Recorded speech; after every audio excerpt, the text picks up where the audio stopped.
Selamat pagi adik-adik mahasiswa, apa kabarnya? Kakak berharap adik-adik mahasiswa masih dalam keadaan sehat dan masih tetap semangat untuk melanjutkan perkuliahan kita pada pagi hari ini. Pada pagi hari ini kita kembali bertemu di perkuliahan daring pada mata kuliah perilaku berorganisasi, dan di mata kuliah ini kita sudah masuk topik yang ke-9, dan di topik ini nantinya kita akan membahas tentang kekuasaan dan politik. Ada beberapa subtopik yang akan kita bahas pada pagi hari ini. Yang pertama adalah kekuasaan dan wewenang. Yang kedua, basis kekuasaan. Yang ketiga, menanggulangi ketidakpastian. Dan yang keempat adalah strategi dan taktik politik. Sebelum kita melanjutkan dan membahas tentang keempat subtopik ini, Kakak ingin mengingatkan kembali kepada adik-adik mahasiswa manakala ada adik-adik mahasiswa yang belum mensubscribe akun YouTube Kakak, agar segera mensubscribe-nya, karena subscribe itu gratis dan kalian tidak akan dikenakan biaya apapun dan tidak akan mengalami kerugian apapun. Baiklah, kita langsung masuk kepada subtopik kita yang pertama, yaitu tentang kekuasaan dan wewenang. Kekuasaan merupakan bagian dari sendi kehidupan suatu organisasi. Orang yang berkuasa dapat menyuruh orang lain untuk melakukan sesuatu seperti yang ia inginkan. Sedangkan wewenang adalah seseorang yang menduduki suatu jabatan dalam hierarki organisasi. Jadi ini adalah pengertian dari kekuasaan dan wewenang. Lalu kekuasaan itu berasal dari banyak sumber. Sumber yang pertama adalah kekuasaan antar pribadi, yaitu kekuasaan antar orang dengan orang. Yang kedua adalah kekuasaan struktural dan situasional, di mana kekuasaan struktural ini adalah kekuasaan dia berdasarkan kepada struktur suatu organisasi. Misalnya dia adalah seorang pemimpin dalam suatu organisasi tersebut, maka dia memiliki kekuasaan dalam organisasi tersebut untuk mengatur anggota-anggotanya. Nah, yang kedua adalah kekuasaan situasional, kekuasaan berdasarkan suatu situasi tertentu. Jadi dia mengambil suatu kebijakan untuk mengetuai dari suatu situasi yang terjadi pada saat tersebut. Di mana dalam kekuasaan antar pribadi ada 5 basis kekuasaan antar pribadi menurut French dan Raven. Yang pertama itu adalah kekuasaan legitimasi atau legitimate power, yaitu kemampuan seseorang untuk mempengaruhi karena posisinya, karena apa jabatannya pada saat itu. Yang kedua adalah kekuasaan imbalan atau reward power, yaitu jenis kekuasaan ini didasarkan atas kemampuan seseorang untuk memberikan imbalan kepada pengikutnya karena kepatuhan mereka. Jadi karena mereka patuh, maka mereka mendapatkan suatu imbalan, di mana imbalan itu bisa berupa gaji ataupun bonus ataupun hal-hal lain. Yang ketiga adalah kekuasaan paksawan. Kekuasaan paksaan yaitu kebalikan dari kekuasaan imbalan, yaitu kekuasaan untuk menghukum. Jadi dia berkuasa lalu dia memaksakan kekuasaannya kepada orang yang ada di bawahnya. Kalau seandainya dia orang yang ada di bawahnya itu tidak mematuhi apa yang diperintahkannya, maka dia akan mendapatkan hukuman. Yang keempat adalah kekuasaan ahli, yaitu seseorang dikatakan mempunyai kekuasaan ahli jika ia memiliki keahlian khusus yang dinilai tinggi.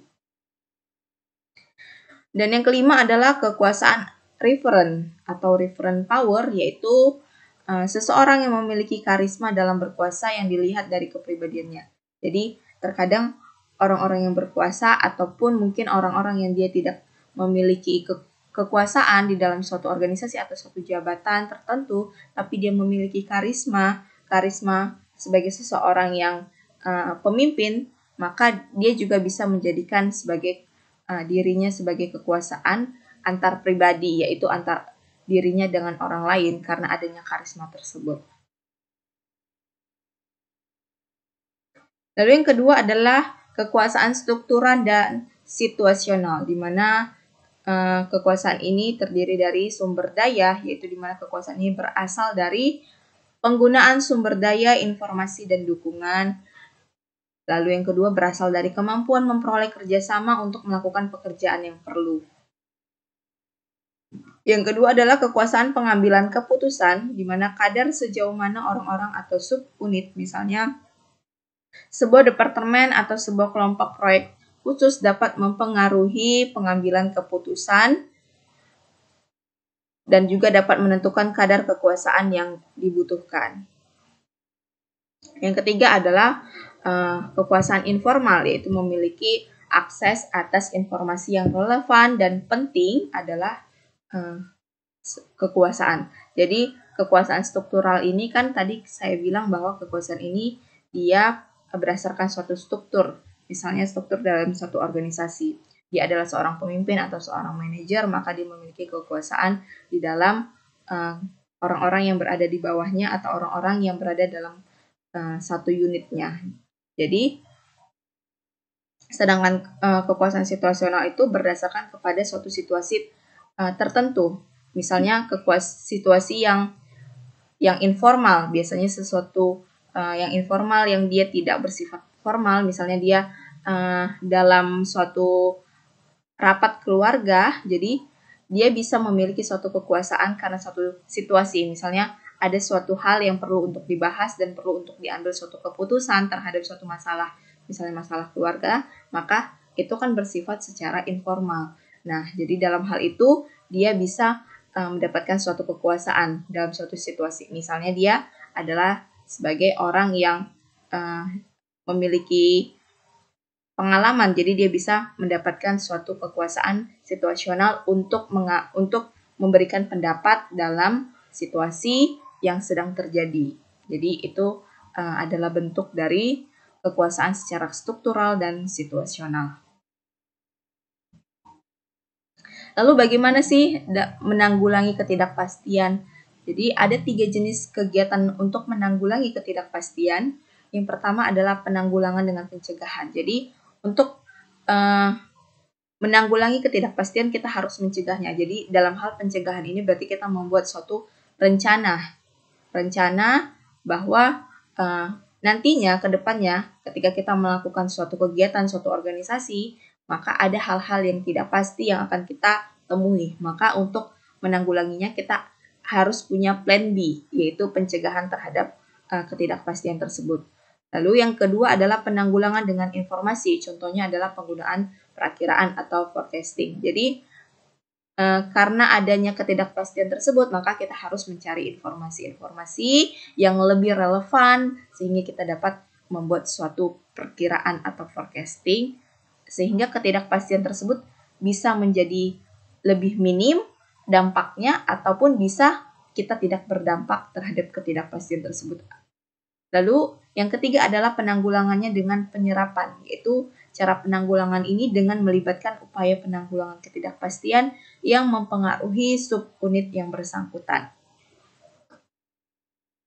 Jadi dalam menanggulanginya ini kita juga bisa melibatkan orang-orang yang memiliki suatu keahlian atau pendapat sehingga kita dapat mengambil keputusan nantinya untuk menanggulangi ketidakpastian ini. Jadi dengan kita menyerap atau kita melibatkan orang-orang yang memiliki keahlian atau orang-orang dalam satu unit kita untuk sama-sama mencari tahu bagaimana solusi untuk menanggulangi ketidakpastian tersebut. Jadi dalam penanggulangan ketidakpastian dalam suatu organisasi kita bisa melibatkan banyak orang, kita bisa melibatkan orang-orang yang ahli, bahkan kita juga bisa melibatkan tim kita untuk sama-sama mencari solusi dari ketidakpastian tersebut atau hal-hal yang mungkin mengakibatkan suatu kegiatan tersebut menjadi suatu terhambat karena ketidakpastian.